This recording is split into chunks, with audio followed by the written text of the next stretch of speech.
ఇప్పుడు మనం వినబోతుంది దీపావళి ఎందుకు జరుపుకుంటాము అనే కథను మన మిత్రులు మనకు చూపిస్తారు. అదేవిధంగా నరకాసుని జీవిత చరిత్రను గురించి కూడా మనం తెలుసుకుందాం. ఓం నమో బ్రహ్మదేవాయ నమః. ఓం నమో బ్రహ్మదేవాయ నమః. నా గురించి ఎందుకు ఇంత కఠోర తపస్సు చేస్తున్నావు? ప్రభు, నాకు చావు లేని వరం కావాలి. అది మీరు అనుగ్రహించగలరు. అది సురలకు మాత్రమే సాధ్యం. మరి ఎవరు? మరణం అనేది అందరికీ ఉంటుంది. మరణం అనేది అందరికీ ఉంటుంది. వేరే ఏదైనా వరం అడుగు. ఇంకా వేరే ఏదైనా వరం అడుగు, సాధిస్తాను. అయితే ఓ ప్రభు, నాకు నా కన్న తల్లి చేత మాత్రమే చావు దక్కాలి.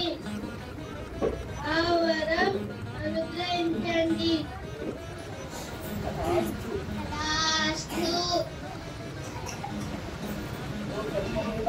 ఓ బ్రహ్మదేవా, అనుగ్రహింపబడింది.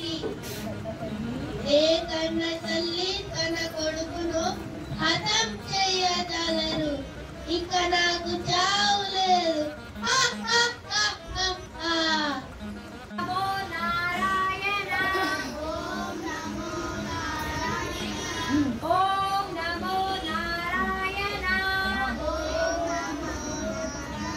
నరకాసురా, ఇది నీకు భావ్యం కాదు. ఇది నీకు భావ్యం కాదు.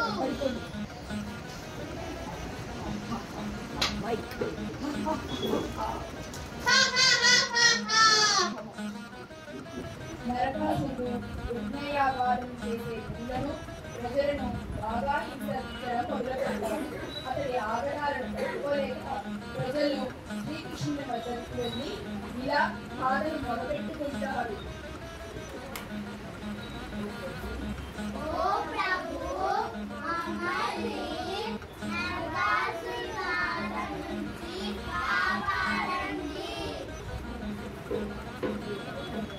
మీరు భయపడకండి, నేను చూసుకుంటాను. శ్రీకృష్ణుడు నరకాసుని వేటుకు యుద్ధానికి సత్యభామ సమేతుడై బయలుదేరి వెళ్తాడు.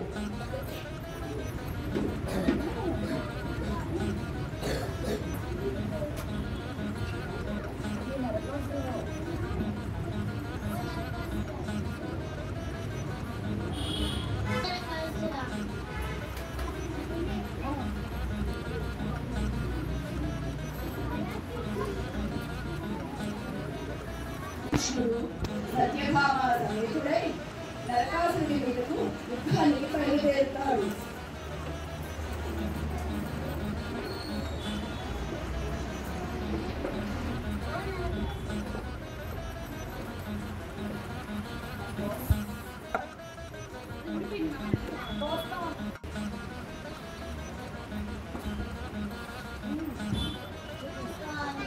నాకు ఎందుకు బాధ వస్తుంది? నరకాసుని చూస్తూ నేను ఎందుకు పోతున్నాను? దీనికి కారణం ఏంటి? దేవి, నువ్వు గోపాదేవి అక్క. నరకాసుడు నీ కుమారుడు. అతను అందరినీ హింసిస్తూ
ఏది